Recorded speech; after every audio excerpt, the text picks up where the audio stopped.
The 1980s are synonymous with Cold War Rusky ass-kicking, greed-is-good Reaganomics, and testosterone adult action flicks. But for all the Schwarzenegger quips before brutal kills, the F-16 pilots feeling the need for speed, and the yippee-ki-yays, the 80s also produced films suffused with sensitivity that the powerhouse modern Hollywood production companies, with their ranks of digital effects artists and $200 million budgets, seem incapable of equaling. As a sensitive boy, I saw myself reflected in Gordy, the lanky, diffident storyteller in Stand By Me, and Bastian, lonely and harassed by bullies, reading a book up in the attic in The Never-Ending Story, and Mikey, delivering a sensitive soliloquy to the skeletons of the crew arranged around a table on the lost pirate ship in The Goonies. The most poignant and gorgeous of these flicks was E.T., which, this year, is marking its 40th anniversary. Shortly after George Lucas had revolutionized sci-fi by creating the grimy, lived-in world of Star Wars, Steven Spielberg set about innovating a domestic realism for his sci-fi project. A single mother struggling to maintain a household with 3 kids, in a Californian housing development, in an America uncertain of itself in a post-Vietnam, post-Iranian hostage crisis era. The bare bones of E.T. is a boy and his dog story. The film, without the right lead, could have lapsed into schmaltz, been too mawkish or twee. One of the most incredible things on YouTube is the audition tape of Henry Thomas trying for the role of Elliot. Spielberg lays out a scenario. A man from the government is intending to take away the alien Elliot is hiding in the house. Thomas listens attentively, then the scene plays out, with one of Spielberg's assistants playing the part of the man from the government. What follows is 3 or so minutes of rhetorical tug-of-war, with the member of Spielberg's crew insisting he be let into the house, and Thomas descending into tears at the prospect of losing his new best friend. I don't care what the president says, he's my best friend, and you can't take him away!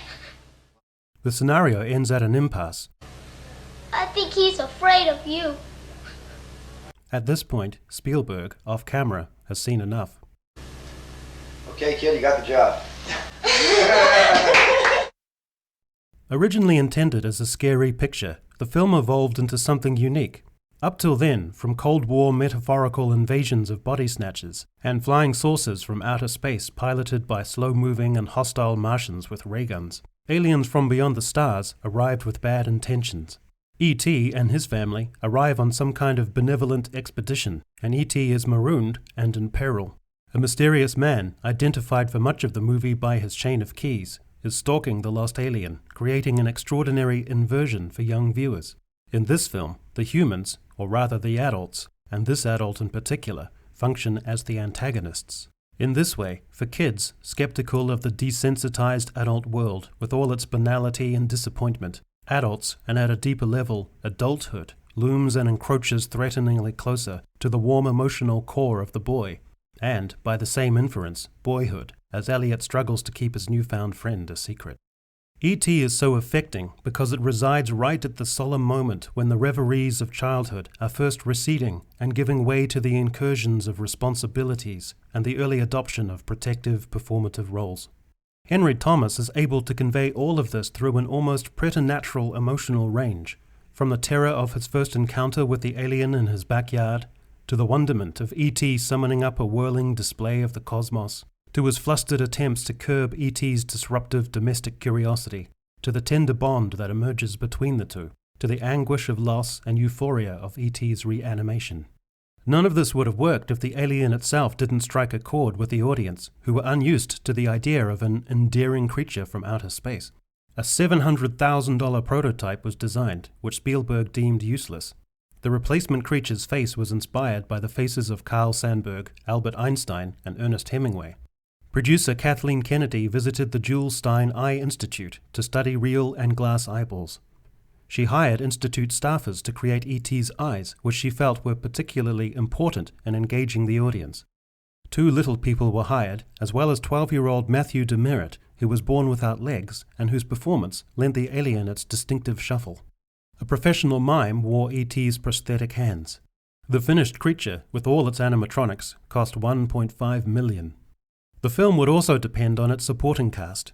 Drew Barrymore added an even cuter bond with the creature, and Dee Wallace, as Elliot's mother, grounded the film in lower middle-class struggle and emotions subsumed into troubled domesticity. So much so that, as Wallace explains it, Her character is so wound up by pressures that when the alien is finally revealed to her, her reaction is a gasping little laugh, a beautiful and earned moment. From then on, the film is a cascade of iconic scenes, many of which would enter the popular culture and the popular lexicon.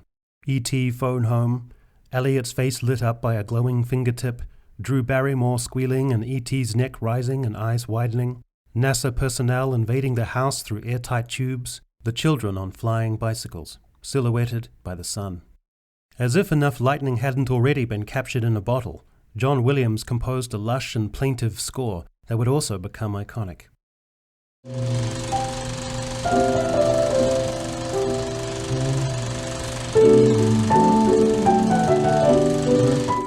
Using a technique by Richard Wagner, the score's main theme continually crests and fades on a suspension. In other words, instead of resolving to a warm major chord, it withholds that release throughout the film, so that the listener, half-consciously, is wound up by unresolved melodic suspensions. Does it ever go up once in the movie yet? It hasn't gone up yet, has it? At the end, I'll save it for the last reel. It's only at the end of the film, when E.T. has been rescued and his spaceship is ascending into the night sky, that Williams finally lets the music swirl to a crescendo and the cathartic release of huge major chords, so that, already teary, most viewers are tipped over into a gushing, snotty-nosed, lower-lip-trembling emotional mess. It is common in childhood to finish the last page of a story or reach the end of a film and feel a hollow ache at having to return to the real world with all its dispiriting certitude. E.T. is surely the most elegiac example of this, the one film, more than any, that leaves you yearning to linger behind in the republic of childhood.